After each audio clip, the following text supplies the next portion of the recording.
626-4898.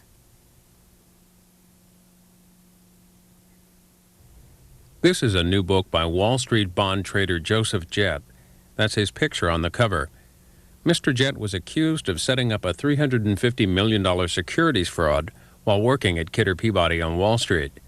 This book is his response, Black and White on Wall Street, the untold story of the man wrongly accused of bringing down Kidder Peabody.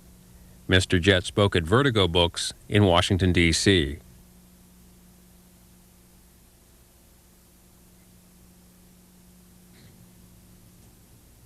Thank you for having me here.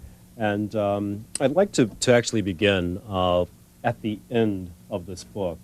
This book was written actually mainly in 1998, but towards the end of 1998, there are further developments which we just managed to slip into the book at the very end. So I'd just like to tell all of you where things stand now in terms of the issues in the book, and then open it up to as many questions as I possibly can get to. This case was, of course, about an accusation of fraud that was leveled against me by the General Electric Corporation. In 1994, General Electric owned the firm Kidder Peabody. Kidder was an old-line Wall Street firm with one of the oldest, 169 years it had been in business. It had gone through a tremendous rise to success during the early 1980s, especially because of the mergers and acquisitions craze that struck Wall Street from the years 1980 through 1986. Many of you may remember the tremendous amount of wealth that was generated on Wall Street by the junk bond craze that was led by Michael Milken and others. And many of you may be familiar with some of the names that went down in Wall Street lore: Milken, Ivan Boesky, Martin Siegel. Kidder Peabody was a firm that was at the focal point of the insider trading scandal of 1986 through 89. And in fact, the firm nearly went under when many of its major players, including Martin Siegel, its chief executive officer at the time, and others, were forced to resign because of their duplicity in the insider trading scandals. Some of you may recall the Ivan Boesky and Martin Siegel exchanging briefcases filled with $1,000 bills in their efforts to generate more profit for themselves. So Kidder stumbled. After stumbling, Kidder became a firm that was desperate to regain its previous stature. Now, there are two sides to investment bank. There's mergers and acquisitions, which is generally peopled with the Harvard Business School types, the intelligentsia, if you will, the Hell Fellows well met. The other side of the business is sales and trading. Now, historically, sales and trading never appealed to those with higher educations. It is where firms take their own money and invest it, attempting to bet on the markets. Normally, the people who, those who peopled this particular area tended to be less educated. They tended to be the people who were good at betting on the horses, three-card Monte, card counters from who have been kicked out of Las Vegas, people like that. And they brought with them that type of culture. It was a very uncouth culture, a very un-Ivy League type culture. However, in the mid-1980s, I would say even before that, in the early 1980s, something began to change. The fixed income markets, in particular, began to avail themselves of mathematical analysis.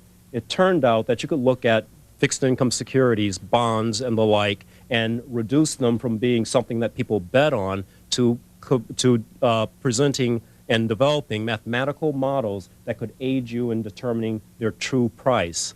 This led to what was often called the revenge of the nerds. People from MIT, from the University of Chicago, people who were very, very gifted in computers and mathematics began to arrive on Wall Street, and they were able to often displace the three-card Monte players and the horse bettors who had been there before. However, they did not come in at the top. They came in on the bottom, and their managers were these uncouth horse bettors and the like. And as often happens when you bring in a group of intellectuals, their culture is not what dominates. Instead, it was a culture, the uncouth behavior, the culture of the three-card Monte players, the cursing, the swearing, the sexism, all of that dominated, even though you began to have more and more of these nerds coming to play on Wall Street. They accepted the culture and tried to fit in as tough guys, as they used to say on Wall Street, the big swinging dicks of Wall Street. So that is the culture that existed at Kidder, and the culture that I found when I first arrived on Wall Street and began playing in the fixed income arena. I started at Kidder. I find myself going to the beginning, even though I said I was going to start at the end, but please forgive me. I started at Kidder back in 1991. I began there as head of a small department trading strip securities. I'll go back and explain strips somewhat later, but the important thing here is that I started with about $600 million in assets that I invested each and every day. $600 million is actually not a very large position by Wall Street standards. Most of the traders with whom I worked were generally around 1 to 3 billion in terms of their total assets that they had under management. However, because Kidder had gone through this hiccup due to the insider trading scandal, they let the young lions, if you will, roam free. If you were able to show an ability to make money, they were very certain to give you more. For myself and others who were at Kidder, this meant that we could rise through the ranks very, very rapidly. I began with $600 million. Within 1 year, I had raised that investment amount to approximately $8 billion. By the next year, I was trading $30 billion in assets. For Wall Street, that was a record at the time. $30 billion represents, just to put into perspective, Kidder once again was owned by the General Electric Corporation. General Electric is the largest corporation in the free world. My $30 billion investment position represented 10% of the total assets of the entire General Electric Corporation. General Electric's chief executive officer, Jack Welch, had only to ask 10 men, such as myself, what they were doing with his money each morning to know what his entire firm was doing.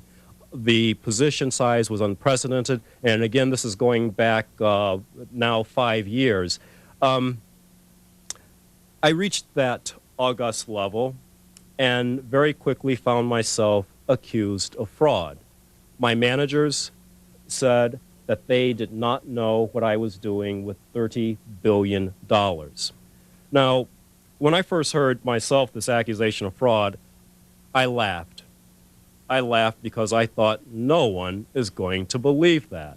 The issue of fraud had never been raised before, and I thought that my managers, in trying to read it after what had been a political ouster of myself, I felt that the news media would just jump on the story, investigate, and this whole thing would be over within the space of about 2 weeks.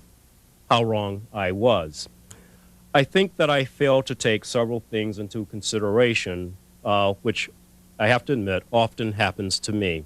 I have certain failings, certain things that I must admit to being guilty of. Among them is an overabundance of pride, an overabundance of ego, and a sense of arrogance that I think would even put some of today's athletes to shame. In the day after I was accused of fraud, I was fired that night. It was a Sunday night, and the next morning I awoke and listened to the news broadcast on CNBC. And one thing that is interesting throughout this entire story is the fact that General Electric, the parent corporation of Kidder, also owned NBC, CNBC, and Court TV, in addition to having the power of a phenomenal amount of advertising dollars that are spent on all of the other stations and in the news media, magazines, and newspapers. Well, I found myself staring at the television early on Monday morning, looking at CNBC. They had a report of my alleged fraud. It was the first time that I heard it, and as I said, I laughed. I watched the program for some more hours, and then went downstairs and got a copy of the New York Times from my lobby door. And there I read on the front page that there was this accusation of fraud. I became a little more concerned and began trying to call to find legal advice and lawyers. It was about 7 a.m., and there were already lawyers in their offices. To a man, they said to me, "You're barking up the wrong tree." Not here. I may not work for General Electric today, but I hope to work for GE at some time in the future. I don't want to have it on my resume that I took on GE. It became, as I went through the list, it became very clear that I was going to have difficulty just finding legal representation. About an hour later, I received a call from a neighbor who informed me that there was a phalanx of approximately 40 reporters, television crews, all waiting at the downstairs in the lobby looking for Joseph Jett. And in fact, they had accosted him, believing him to be Joseph Jett. At that point, I decided that I better do something about the reporters. My doorbell intercom system began ringing, and a fellow began shouting through the intercom, Joseph Jett, we know you're up there. Come down and speak to us. It is for your own good." I decided that maybe it was for my own good. I drafted a small little statement saying that I was innocent and saying that I had $30 billion. How could they be saying this? It was absolutely ridiculous. Put on my best suit, descended down the elevator, and walked up to the door, took a deep breath, and I threw open the door with a flourish. I was blinded, literally, by the light. Several TV spotlights, such as we have here, were shining on me. Flashes were going off, and I was literally blinded. I stood there blinking stupidly for a couple of moments, and I noticed everyone rushing towards me with their microphones outstretched. And about 2 seconds later, the microphones were dropping from their hands, the lights of the camera crews were going off, people began pushing me rudely aside, and the man next to the door was again shouting, Joseph Jett, we know you're up there. Come down and talk to us." They were there looking for a multimillionaire, Harvard-educated Wall Street bond trader. They weren't looking for a black man. I stood there getting peeved, wanting to shout out, "I am Joseph Jett." And then I stopped and said, well, maybe this is a good thing. Maybe I can buy myself a little time to find a lawyer and do this right. So I let them push me down the stairs. I walked away, sat in a local coffee shop, and watched as they accosted every white man who stepped out of our apartment. It would be 3 days of me coming and going at my will before NBC television on the Tom Brokaw Evening News posted a photograph of me. And finally, the newscasters knew who I was. You would think that that would be enough, but I must say that even after they had my photograph, I discovered that if I simply put on a pair of jeans, a t-shirt, a baseball cap, walked right out past these same reporters, they didn't know who I was. And they did not take a single photograph. Now, a single photo of me in casual clothes appears, even though, for the most part, that was how I dressed. They simply could not see me. This same effect, however, was true of the media's belief in my credibility. It was gone. Once it was found out that I was black, I had no credibility. I found a lawyer who had a brother-in-law who was a public relations guru, and we attempted to engage the news media and discovered that there was simply no way that I could be held to be telling the truth. I fear that that's something that exists in American society in the way that in the way we view each other. It's something that is in our perspective. I recall how friends of mine from Harvard Business School sat and watched the Rodney King beating and said, "He tried to get up. He tried to get up." Able to justify every single blow. Were they racist? I don't think so.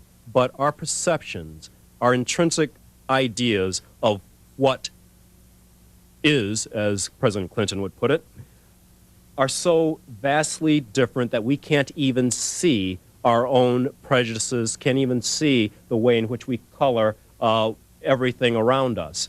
That was something that I would fight and have to overcome throughout this entire episode of this entire case. To me, it is as if I I would say that if I went before the 9 justices of the Supreme Court to argue the proposition that the sun rises in the east, and someone white stood up and said, "Oh no, the sun rises in the west," the 9 Supreme Court justices would scratch their heads, they would look at me, they would look at my opponent, they would reflect over their 630 years of watching the sun rise and fall, and they would say, "Mr. Jett, we'll give you an answer in the morning." I think that that is how deep our belief system actually is. Now, I was successful in this case in being able to rely on hard evidence, the facts that essentially supported my innocence were luckily there, and I was able to present them to the justices, to the 2 hearings in this case. However, once again, not with exactly the results that one would think should be there. And I'll give you an example. This was a case in which they said I managed to commit fraud, a fraud of $350 million because I was smarter than my managers. They said that my MIT education gave me the capability of manipulating the firm's computer system in such a way that my managers could not understand what I was doing, despite this being an issue of $30 billion. They said that I had used the computer as a murder weapon, and that this murder weapon had been used to destroy the O-line firm Kidder Peabody. When we went to trial, General Electric put on the witness stand one of their top accountants. The accountant described for 3 days exactly how this computer system operated. When he was done, I took the stand, and my lawyers asked me a simple question: is that how the computer system operated? And I said no. And in fact, if General Electric will simply wheel in the computer, I can show the judge here and now exactly how the system works. I can demonstrate to her that there is no glitch in this computer system, that it works exactly as my managers designed it. Because this is a case where, although they said I had manipulated the computer system, my manager who was a PhD mathematician, had designed the system. It had been in operation unchanged 2 years prior to my ever arriving at the firm. The General Electric attorney stood up and said as follows: "We cannot bring in the computer system. Kidder Peabody as a firm no longer exists. Mr. Jett destroyed it. General Electric Corporation could not afford the upkeep of the computer system. Therefore, we had to destroy it."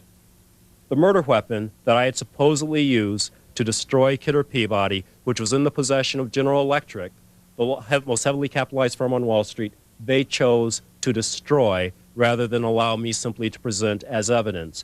The National Association of Securities Dealers, hearing that, I have to say the arbitrators looked absolutely shocked when they heard this evidence. But in the Securities Exchange Commission, rather than being shocked, the judge in that venue held that she would find no adverse inference from the destruction of the computer. The Securities Exchange Commission, in a finding just last year, said that although I was not guilty of securities fraud, I was guilty of books and records violations. Books and records violations is normally something where you get a slap on the wrist at best. But they said, innocent of fraud, guilty of books and records violations, fine me $8.4 million and ban me from Wall Street for life. Now, I want to just put that in perspective for you once again by using a comparative case. In 1989, a trader who to this day works at works at Bear Stearns Corporation as a managing director, was accused of a $370 million fraud on Wall Street. He was accused of fraud by the firm Merrill Lynch. His name was Howard Rubin. He had taken a trade transaction that he had engaged in, taken the ticket, the receipt for his trade, and hidden it in a drawer. He did not report the trade to his managers, to the firm's accounting department, no one knew that he had committed the firm's capital on this trade. It was a trade of approximately $1 billion. He lost $370 million, was accused of fraud, went before the Securities Exchange Commission, and pled no contest. No contest. Basically, I've been caught. I throw myself on the mercy of the court. The mercy of the Securities Exchange Commission for Howard Rubin was as follows: a man essentially guilty of securities fraud. He was fined $40,000. He was banned from Wall Street for 2 months. Now I, found innocent of fraud, guilty of books and records violations, am fined $8.4 million and face a lifetime ban. The difference, and I will, just to go a little further, when I was accused, I was a 36-year-old Harvard MBA with 2 degrees in chemical engineering from MIT, bachelor's and master's degrees. Mr. Rubin was a 36-year-old Harvard MBA at the time he was charged with bachelor's and master's degrees in chemical engineering from Carnegie Mellon. In short, I had a better education. Nevertheless, his penalty is mockingly and shockingly different than mine. In my appeal of this finding by the judge, I have asked Arthur Levitt, the chairman of the Securities Exchange Commission, I've related the instances of myself, the difference in the treatment between myself and Howard Rubin, and asked the simple question, why? I have not received an answer, although an answer was due some 7 months ago now. They disappear. The Securities Exchange Commission made their first ruling in this case in July of 1998, approximately 2 years later than the law allows them to, and is currently about 7 months behind in issuing a ruling on my appeal than the law allows them to. They believe that simply by disappearing, they essentially put a sword of Damocles over my head that prevents me from engaging in, for example, the operation of a mutual fund or from being employed on Wall Street. That is the situation as it stands today. And with that, having brought you all up to date, I will begin accepting questions from the audience. Yes? First of all, Mr. Jett, I was very happy to see you mention your failings, your considerable ego and arrogance, because that has formed a lot of the articles that I have read about you, okay? And please tell me if this is just what we've read that's been disseminated widely. Number one, and that's the basis for 2 questions I'd like to ask. One widely reported statement of yours is that you were very disappointed that no black leaders or civil rights leaders came to your defense after you were relieved of your responsibilities at Kidder Peabody, okay? And my question is, when you were on your way up to the top, did you support any black programs through monetary contributions, speaking to young people about financial careers, summits, seminars, anything like that? Did you support them and give them a basis on which to support you later after you got into trouble? That's point one. The second one is, I've also read that one reason that you were not a popular person at Kidder Peabody is because you not only chased and dated exclusively white women, but you flaunted this in the job place. And I'm just kind of curious, now that you have been publicly humiliated by these whites that you attempted to mimic, are you going to use this new money from your book, royalties and advances and all, are you going to use this new money to develop alternative values as a black-skinned African-descended man, or are you going to continue the rest of your life to worship people who clearly let you know that they don't give a damn about you? All right, let me deal with that head on. First, the reason why there was no black support for me, why I think there was no black support for me, is because of stances that I have taken. I was brought up by a father who felt very strongly that the way up for minorities was not by depending on handouts from whites, but rather would be through our own intellect, our own pride, and developing our own ability, intellectual ability. Part of that is seen and reflected in myself in my stance on affirmative action. Now, I'm going to go back again to high school. I applied in high school to several schools. One of them was Harvard University. I was accepted at Harvard. At the time, I had a 4.2 average. I had SAT scores of approximately 1,500. One of my classmates said, Joseph, the only reason you were accepted at Harvard was because of your color. This is 1975, the beginning of the affirmative action programs at that time. They didn't really even exist prior to 1974. He said, I'll bet you that if I filled out your application, or if you sent in an application that was not based on race to a school of my choosing, you could not get in. I said, hey, it's a bet. He tried to find a school with high SAT scores. He chose MIT. He vetted my application to make certain that it was no mention of race and sent it in. I was accepted anyway. Having been accepted and having seen how affirmative action was used to somehow say that I couldn't get in unless a white man let me in, I took the position, still hold to the position, that I will never accept a handout from those who oppressed me. I won't do it.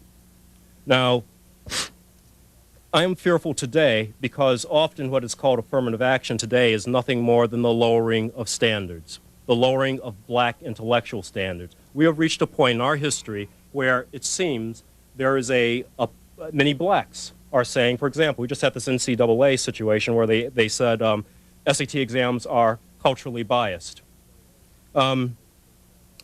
There is a growing opinion among many that if you hand a black man a standardized test, he will die of fright. I disagree. I think that if we study, if we apply ourselves, if we are as determined to spend as many hours on our education as we are throwing a ball at a hoop, no one can outperform us, be it on intellect or any other field or capacity. So having taken this stance against affirmative action, I knew that I was going to be without black support. It was not going to be there. Now, but I won't be silenced. So when I worked on Wall Street, to get to your next question, I joined Kidder Peabody. There were 2,500 employees in fixed income. There were 2 black professionals. When I left Kidder Peabody, there are still approximately, I think it was up to 2,750 employees. There were now 7 black professionals. Actually, there were 8 black professionals, 7 of whom worked for me. Many of whom I hired were not, I would say, traditional hires. They're not from Ivy League schools. There are people like my secretary, for example, who did not have a college degree, but someone whom I told, if I hire you, I'm not hiring you to be a clerical person.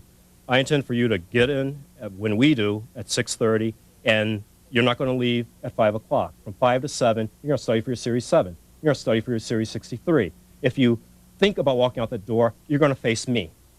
And I think that there are other things that you ought to do rather than face my anger. So you're going to study, you're going to learn, and you're going to become a professional. And she did, and that was how I felt affirmative action program should be handled. What I discovered about affirmative action at this firm, Kidder Peabody, I was asked at one point to be in charge of the affirmative action policies at the firm. I said, fine. I put together a list of schools where we would recruit: Harvard, Howard, Morehouse, University of Chicago, Sloan, all the top schools. My manager at Cerullo came in and said, looked at our list. It was myself and 2 whites who were on this affirmative action program. He said, what is this? What is this? Joe, people like you don't need our help. We don't want people like you. We're trying to find people who are really in need. That's what affirmative action is. I want you to go to the community colleges. I want you to go to the city universities. I want you to find real blacks who need our help. I refuse to participate in that fraud. I quit the program. And it wasn't until a year later that he acquiesced to my demands and said that I could recruit from Harvard, that I could recruit from the top schools. When whites say affirmative action, very often what they mean is the idea of these old programs, Webster and Different Strokes, where the great white father brings in some miniature Negro who will never grow up, who will never become strong enough to challenge, to overcome, or to dominate. And as long as you are that type of person, they want you. and they say it's affirmative action. In fact, today what they say is it's cultural diversity. They'll look at me and say, Joseph Jett, I've listened to you speak now for 10 minutes. You are not culturally diverse. We want someone who is culturally diverse. So that is my answer in terms of what I did. Now, in terms of white women, one, I date whoever I want. Two, at the time that I was fired, the woman that I was dating happened to be black. Now, I've dated women of every complexion under the sun. The issue of whether or not I was flaunting dating white women at work, totally incorrect. I believed, indeed, as I describe in the book, there was a situation at this firm that my manager fired the first black managing director at the firm. I said there were two of us. It was myself and another fellow. The first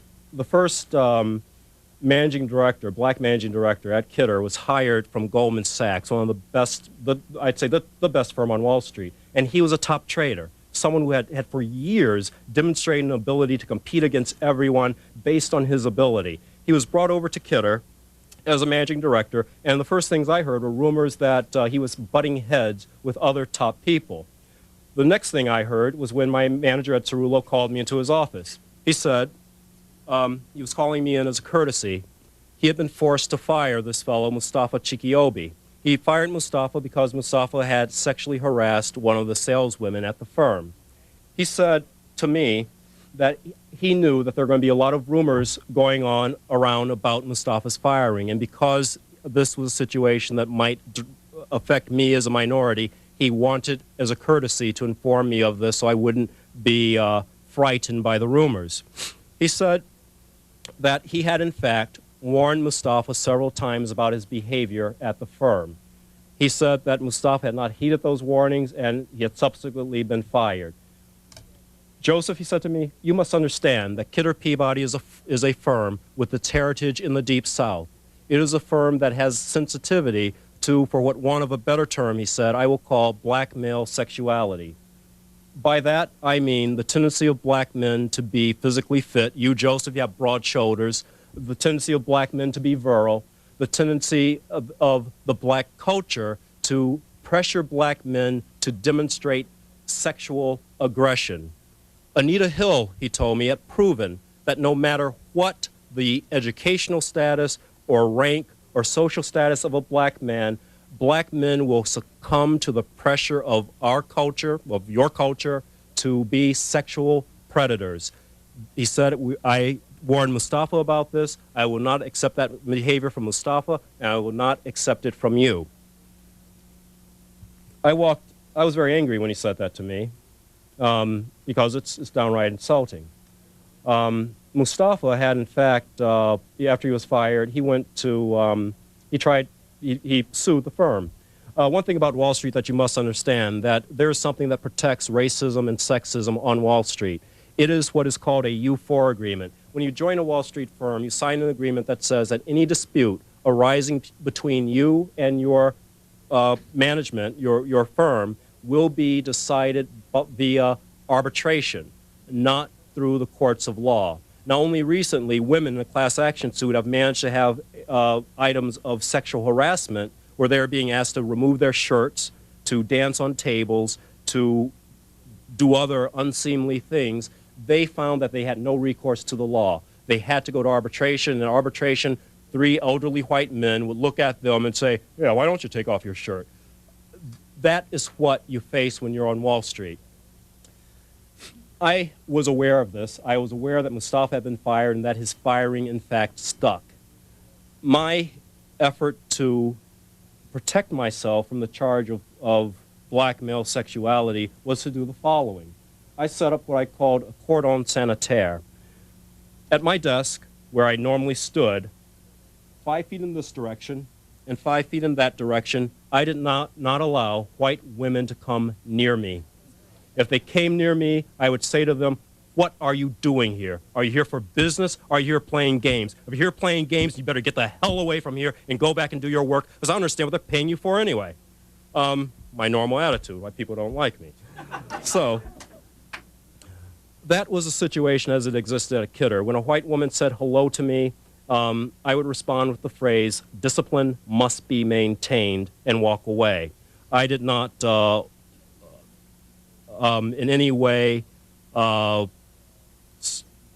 boast of, strut about. I wasn't there to date white women. I was there basically having identified Cerullo as a racist. It was my obligation, I feel my moral obligation to take him out. That was the only reason for my continued existence there. This was a man who had challenged me. I was after his job. And it is, in fact, as you read in the book, that political struggle, far more so than racism, that led to this charge of fraud against me. The day, interestingly enough, just to continue, the day after I was named Kidder's Man of the Year by the Chief Executive Officer of the firm, I was accused of sexual harassment, sexually harassing a young blonde-haired, blue-eyed woman. The charges, they investigated the charge. I was told, you're fired, get your coat, what is wrong with you people, how many times have I warned you about this? Human Resources investigated and discovered that I had taken extraordinary measures in terms of my discussions or in relationship with people at the firm. I barely spoke to anyone unless it was about business matters. This wasn't a social occasion for me. This wasn't it wasn't even business. This was a condition, as I described, it was a condition of war. It was a condition wherein they had made clear they did not want me to exist. I don't run around, as you say, you don't have black friends. I don't have any white friends. That's for sure. People who I would say people who worked for me found that I enriched them. I didn't ask them to love me. I didn't ask them to care about me. I didn't ask them to pat me on the back. And those who were above me, I made it very clear, I'm going to take your job from you. When I was hired, I would say, look, I guarantee you that the first year that I am here, I will be a devoted student. I will learn all that you have to teach me. In the second year, I will learn all of your weaknesses. And the third, I will use your weaknesses to destroy you. If you still want to hire me, hire me. That's it. I wasn't there trying to make friends. You said, was I there trying to be good to people that I worship? Those who know Joseph Jett know that I probably worship only one person, that is my father. And I only know one person who is good enough to challenge him, and that is me. That's all that I worship.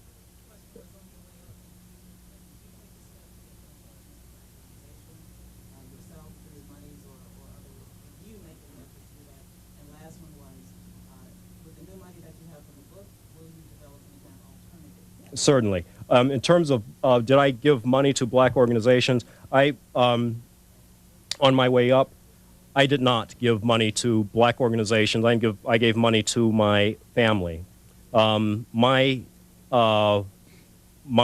role at Kidder did not allow me time. I was in charge of $30 billion. I was in charge not only of government trading in the United States, but Japan, England, and Europe.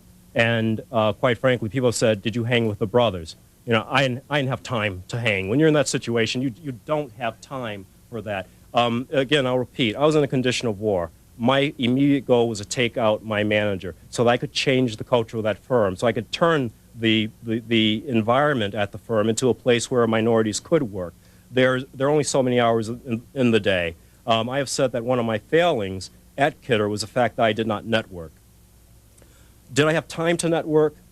Maybe I could have squeezed time in. There are other black traders that called me from other firms. I was in contact with them. But I did not take time from my work life to just sit down, have drinks, talk about what was going on. Everything was business. They called me up. They wanted help about securities. They wanted help about trading. Maybe I'd slip them some bonds at cost if it were helpful to them, tell them what was going on in the market that I was seeing. They worked at smaller firms.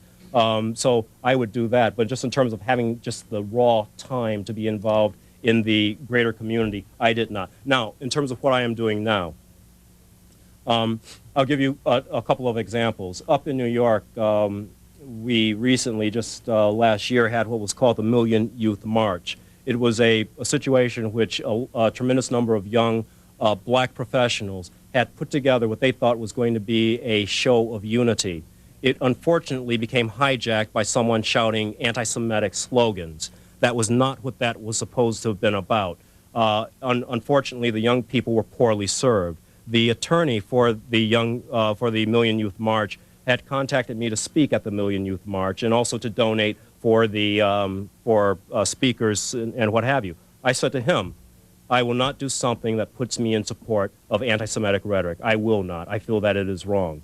However, if you want me to work with you in any way that involves education of people who are interested in finance, I am prepared to do that. So we are currently setting up workshops for minority youth to try to increase interest in finance. Now, while I worked at Kidder, I also lectured at high schools. I lectured at high schools while at Kidder because of something that is dear to my heart. And it is, again, this whole idea that a lot of young black children face is that if they perform well in school, they find themselves being accused of acting white.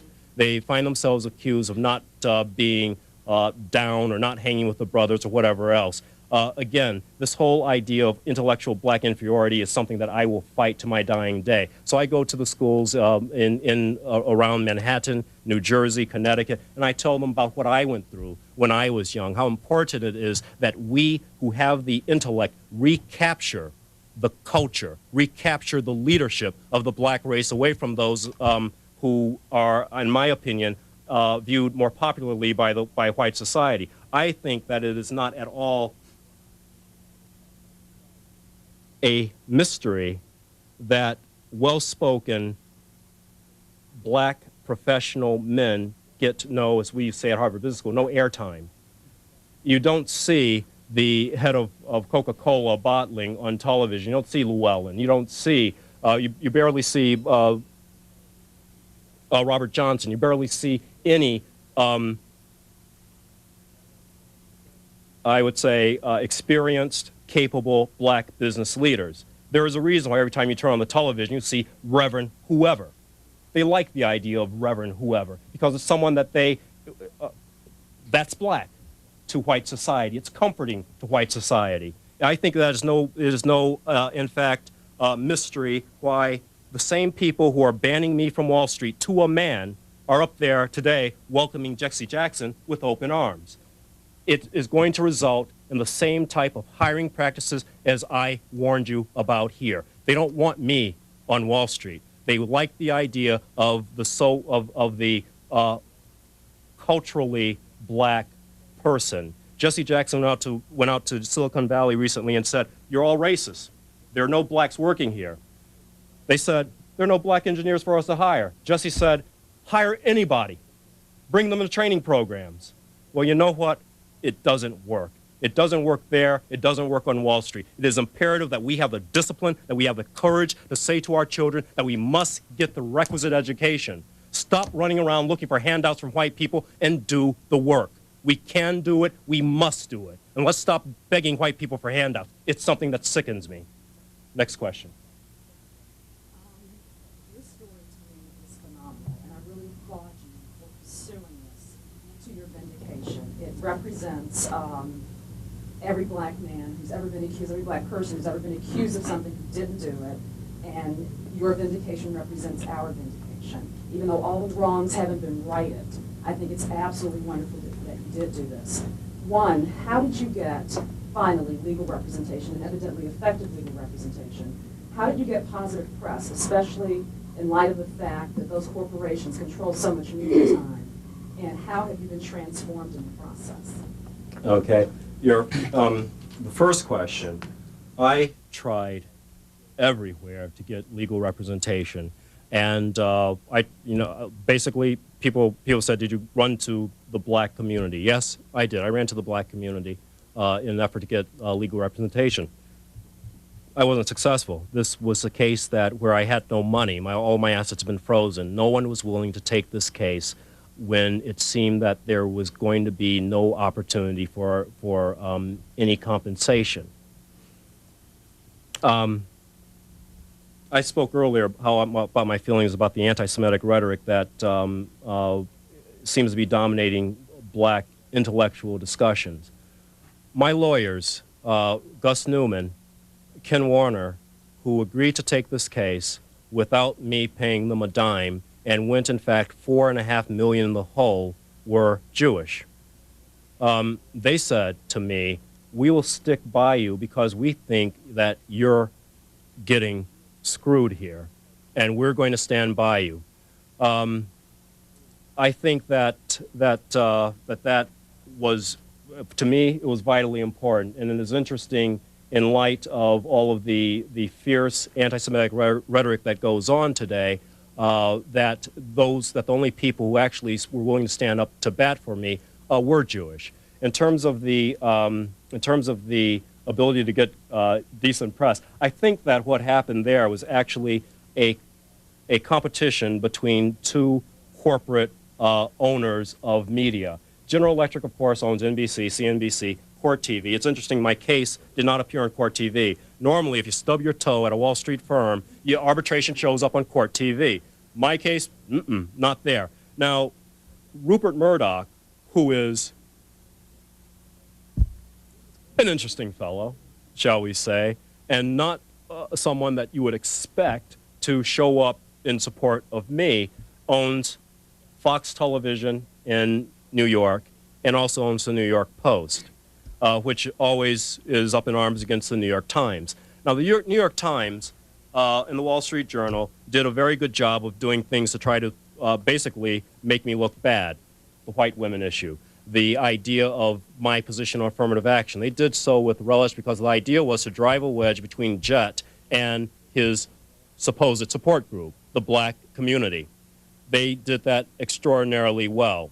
Now, Fox and the New York Post always just want to be in opposition. And when my court case came around, they began covering it.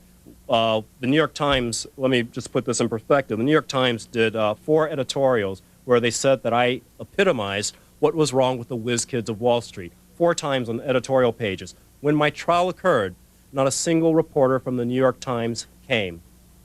I was guilty. The news was not fit to print. There was no reason to even show up.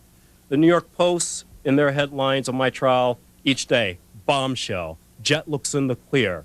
I appeared on the Fox News report with Neil Cavuto on several occasions. This, I think, was part of I don't think it has much to do with me as a competition between 2 rival news factions, but it does show you that anyone thinks that there's a free press out there, you're seriously deluded. The corporate interests control what we hear, how we hear it, and how the story is told. That is simply the way things are. Yes. How have I been transformed? Well, one, in writing this book, you look back, and I have to say that I used to think that I was operating with near flawless precision in my work environment. I was sorely wrong. No man is an island. I tried to do it alone. I did my very best to go it alone. I went out of my way to try to say that my way is the right way and it's the only way. I failed to network. If there was one thing that I could do over again, it would have been to just, instead of saying that mine is the only way, I should have reached out, communicated more with other members of the minority community. I should have built bridges. I should have used my strength to strengthen others. That is something that I failed, and it's something that it's something that it's a part of my persona that, I guess like a drug addict, I'm an arrogance addict, and it's something that I have to deal with every single day to just keep myself down a couple of notches so that I'm not running around ignoring everyone. And I think, but by the same token, let me say this. In the black community, there is often this idea that if you don't toe the party line, you'll be shut down and shut out. In the same way in which I shut out everyone else, and when I hired people, I would say to them, if they were black, I would say, you better understand something. I am engaged in a war. No one here likes me. Because you're with me, they're not going to like you. You have to be tough. I don't want you to even think about working for me unless you are really tough enough to go through this.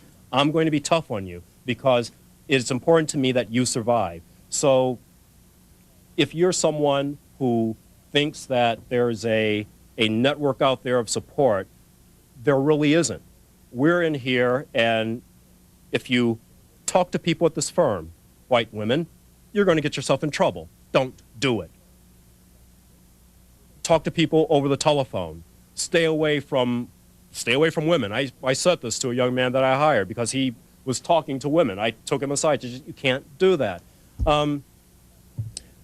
But those, I think, were my greatest failings. But one thing that I did take out of this is the following, that in the end, I fell back upon what my parents taught me. They said to me after, when all my money was gone, when our family name was being smeared through the mud, they said, you are what we taught you. You are the values and the skills that we gave you. You are all, you know, our heritage from coming up from the South and placing you in a position where my mother went to the Alabama State College for Negroes. She was smart enough to go to Harvard, but she could not do what I could do. And what they gave to me is something that no one could take away. It's always there. It's always inside of me. And that is my strength. And that is what I fell back on in the end. Yes? You've actually touched on it several times, but I would like Peter to elaborate a little bit more. The idea of networking, of building bridges and alliances, as a practical matter in corporate America, when it hits the fan, everybody runs for cover, regardless of race. Race is not an issue. And it's kind of everybody's looking to cover their own backside. Indeed. To the extent that you were in a hostile environment, from the standpoint of being who you were and your personality and trying to achieve what you were trying to achieve, what kind of practical advice can you give to a young manager or a young professional in terms of trying to work their way up, trying to maintain their individuality, yet be able to reach out and gain allies, so when it does hit the fan, you're not the first one to take the hit? Yes. I would say that even, you know, I spoke earlier about, in a remark that was tinged with color, but there's color and there's also politics. Even at Kidder, I could have forged alliances with those who were opposed to my manager, politically opposed to him, and it probably would have allowed me to survive as well. As a young person starting out, I think that you need to look for people who are in similar situations, similar fields as the one that you're in, who maybe who are among your customer base, maybe those who you know, people you went to school with. Don't lose touch with those that you know, and reach out to people who may be minorities who are in similar positions. And the best means of networking, if you are in a managerial position, is to develop the network by hiring. You know, I don't believe in affirmative action, but I worked at Kidder Peabody, a firm that had it was what's called a blue blood firm. On Wall Street, you have Goldman Sachs, you have Morgan Stanley, you have Salomon Brothers, you had First Boston, you had Lehman Brothers. The separation on Wall Street was there were Jewish firms and there were non-Jewish firms. Within Kidder, I worked for a man named Mel Mullen. He was Jewish. On my desk, when I arrived there, of the 40 people who worked on that government desk, approximately 70% were Jewish. Now, that's networking. He built himself a family.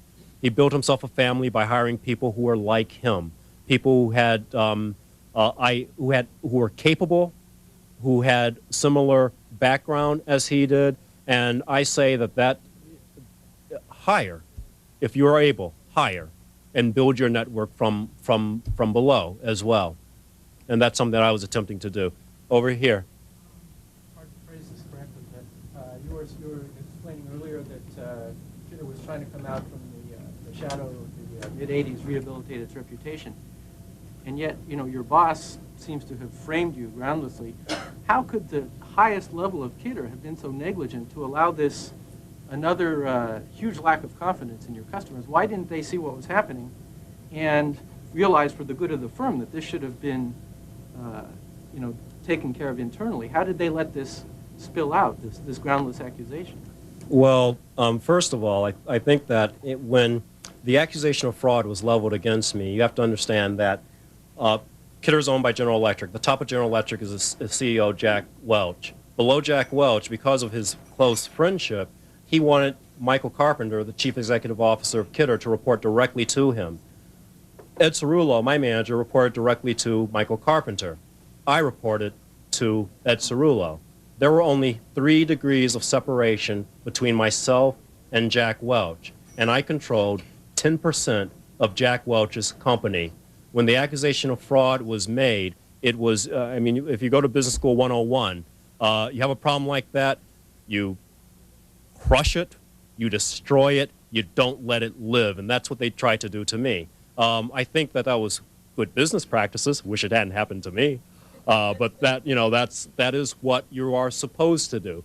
The fact that this situation was allowed to exist within Kidder was because Kidder's managers, Ed Cerullo and Michael Carpenter, were trying desperately to take Kidder private, to remove it from, General Electric refused to give us the amount of capital that we needed to grow. And they thought that they could bring in sources of external capital and take the firm private. So that would be more like a Goldman Sachs, a partnership again, rather than having this corporate parent who was very good at making washing machines, but knew dash little about Wall Street finance.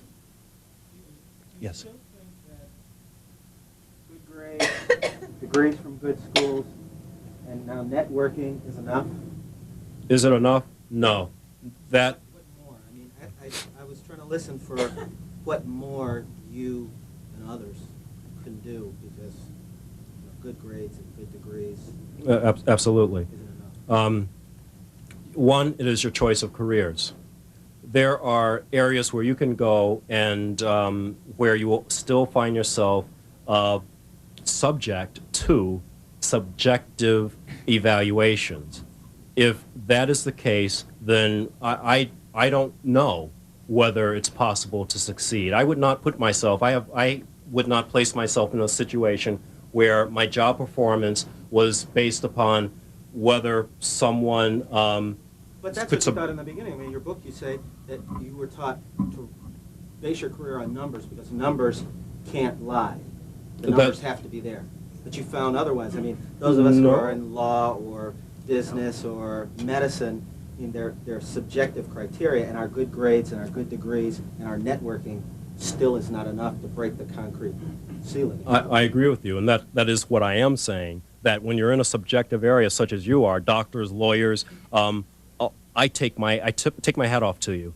I think that in today's society, you face a severe test. Glass ceilings. The only answers I can have is trying to take over the corporations or developing those of our own. Now, what I was saying is that because I want to exist in a field where the numbers would matter, where there would be an objective standard of measure. You know, I was working for this fellow, Ed Cerullo, who may or may not have been a racist, but as long as I was able to bring money to the bottom line, they kept giving me more capital.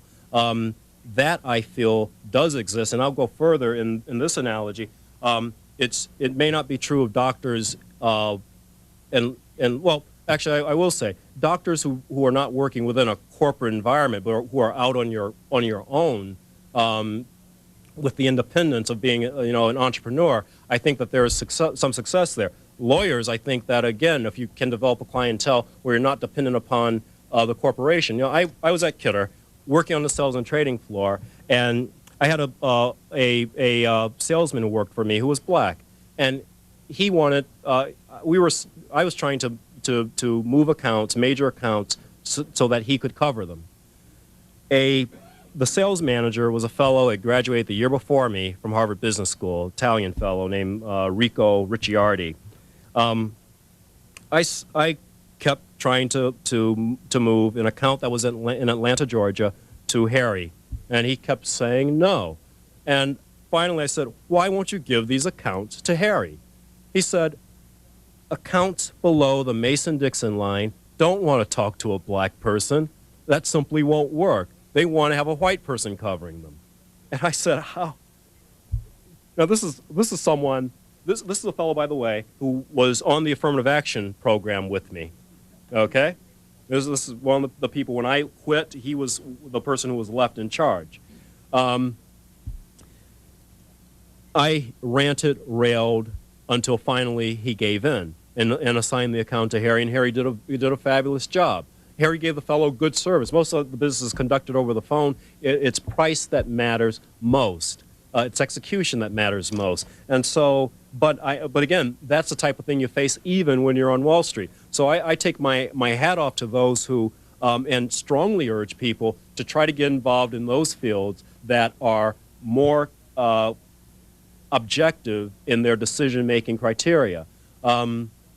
Engineering, math and sciences. I think that I don't know how hard it is in the medical profession because I haven't been in it. But one thing that I would say is that there is another. I'm going to harken back to the status of the Jewish faith in this country. They faced a tremendous amount of glass ceilings and non-inclusion as well. And I don't think it's any secret why 2% of the population, 40% of Wall Street. It's there. We need to go after it. Concept of war and your not so subtle threats at the time of your hiring that you were going to find out the weaknesses of who was hiring you and then exploit them or use them to your advantage. Do you think that was wisdom now? It seems to me that someone that would hire you was, if they were serious, either they're thinking they're going to be promoted or else they, some kind of masochist, or else they're not taking you seriously, and then, at some point in time, they're going to realize that they should have taken you seriously. And then you were attacking the ministers, do you think you were living by Jesus' teaching of do unto others as you would have others do unto you? Two answers. One, when you're in an interview and you're one of several different candidates, it is important to say something that grabs the attention, if you will, of the interviewer. And if you make a statement, that's what that hopefully will be their response. If this guy's really going to come in here and work as he says, I'll get promoted, or I can control him. That's the belief. I can control him, and if he's as dedicated. And I had a history that people heard about because they would call and get recommendations. They heard, for example, at Kidder, they heard that at First Boston, I was there all hours of the night, just working my tail off. And so they knew that about me. And I guess I would say, though I seem somewhat acerbic here, I would say it in a very pleasant way. Yes? With your views on networking, some of the things that you've learned that you elaborated on in the book, did you ever consider, say, writing another book that addresses that specifically? In other words, people coming up either from fresh out of undergrad or graduate school or any level could actually go and look at the ways to sort of sidestep some of the landmines that you confronted. Because to be able to get through Harvard, to get into Kidder, to survive everything that you have, you've definitely learned a lot. I know that you've shared some of the insight in the books, but I know that you were talking about in terms of speaking to young people and teaching and that sort of thing. Have you considered doing something else along those lines as a future project? In a book form, I guess I would say that that I don't know whether a book would avail itself well to that. I find that talking in high schools, that when the students are right there in front of you and you're able to get a response from them. I think back also to the fact that one of the first things that ever interested me in engineering was that I never had heard about engineering until a black man who was an engineer came to our high school, and he was so well spoken. He was so together that, you know, I looked up at him before. I wanted to be an accountant just like my father, and that just his appearance gave to me a new idea. So I think it's important that one actually be there physically as much as possible, but it's something I have been asked to write a second book that's more geared towards investing for the beginning investor. How to, you know, right now, you know, Wall Street's going up gangbusters, and there's not enough involvement from the minority community as there should be. So those are things. Someone asked earlier. You asked earlier, what types of things can I do? Mutual funds are a way in which people need to invest. Now, I'm someone who, at this point in my life, I don't need your money. I think that I have several classmates, even from Harvard Business School, who are doing quite well on Wall Street, and they don't need anyone else's money. And I do intend to talk with them about trying to set up a mutual fund so that minorities can get involved without having, you know, the high prices, frankly, some of the concerns about risk, so that people can find a way of investing their money by people who are doing it not for profit, but because there's a real need just to get more investments in the black community. You asked about my views on preachers. I hate it when a little old lady comes to me in Atlanta, Georgia, and she says, what should I do with my investments? I ask, what are you doing now? She says, I give all my money to my minister. I don't think that's a good idea. I think I had a long conversation with a preacher Carrollton, Reverend Carrollton down in Atlanta, Georgia. He asked me to contribute money, and to his calling, if you will, and I said, I don't like what I see going on. I think the black church is not completing its mission. That what we have here is a lot of people running around waving their diamond rings, gold rings and medallions, saying, I'll show you how to get rich. I think that the ministers should attend to the fact that 76% of minority children are born out of wedlock, should attend to the fact that we are 12% of the population, but commit 53% of the violent crimes. I think they should attend to the fact that the family structure in our race has fallen apart. I think that that is what they should be ministering to, not trying to tell people how to make money. They should leave that in the hands of financial professionals. And so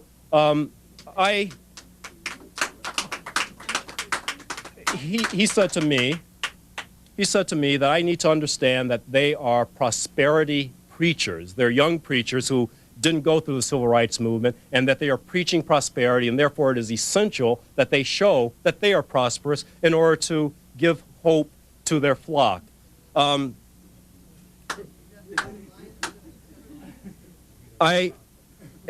is my belief that they are indeed ministering to our flock, but that we as a people, in following these shepherds, we are becoming too much like sheep when we need desperately to become lions. And that is my view. I think the black church is not doing its real job, and someone needs to have the guts to stand up and say it. Yes, back there. One more question, and then we'll go ahead. Okay, yes. Not to mention the competitive book, and I want to find out your opinion on what your experiences impacting have had on black professionals in the financial profession, as the effect that people may see with Larry Mungin and his experience in the law, the impact that had on, maybe having on progression and progress of black attorneys. To what degree do you believe your experience, the reaction to that experience, and the Wall Street black community, small but tight-knit as it may or may not be, what impact has your experience, do you believe, had on their abilities to move up, to do what you've done? Is it going to take what your predecessor at Kidder did, Buddy Fletcher? Buddy Fletcher. Is that the role, or is it something different? I think that in the first instance, this was, of course, damaging to all black professionals. You know, when this story came out, as the media will, they said, Joseph Jett represents what is wrong with affirmative action. We bring them in, and they can't do the role. They're in over their head, and they begin cheating in order to stay competitive. And many people felt that it was going to be the death knell of affirmative action. on Wall Street.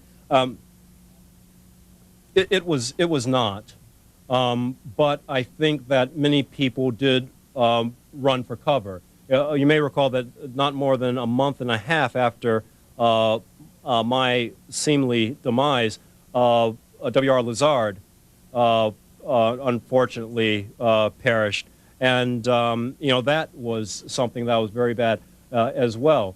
I think that there are enough minorities on Wall Street I guess I would say the way was paved long before me for minorities on Wall Street. It was paved by a man named Reginald Lewis.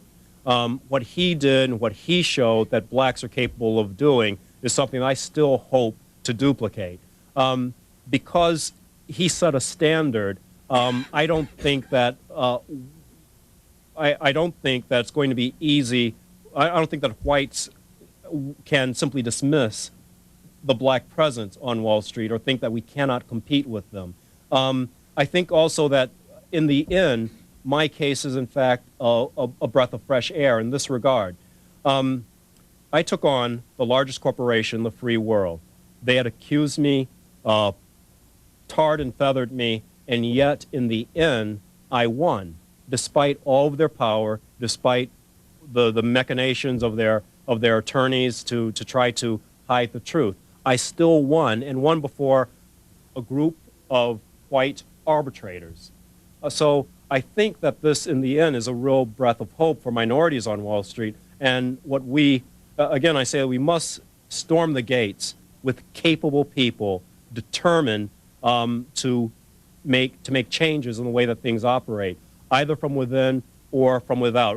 Would I work for a majority firm on Wall Street? No, I would not. I've been there. I've seen everything. There's nothing more that, in terms of operating a firm, that I can be taught. I have the ability and am currently operating my own firm, and I hope to turn it into a financial empire, and that's my goal.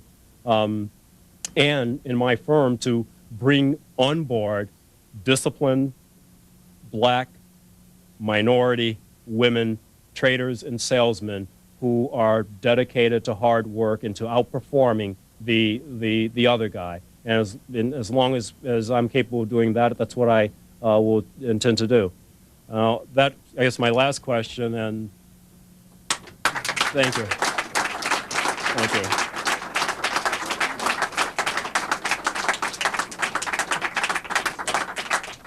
Joseph Jett is a graduate of MIT and the Harvard Business School.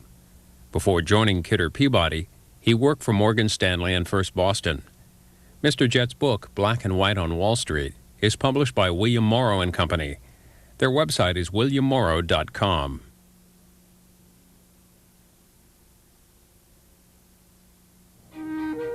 Gettysburg is widely considered the turning point of the Civil War.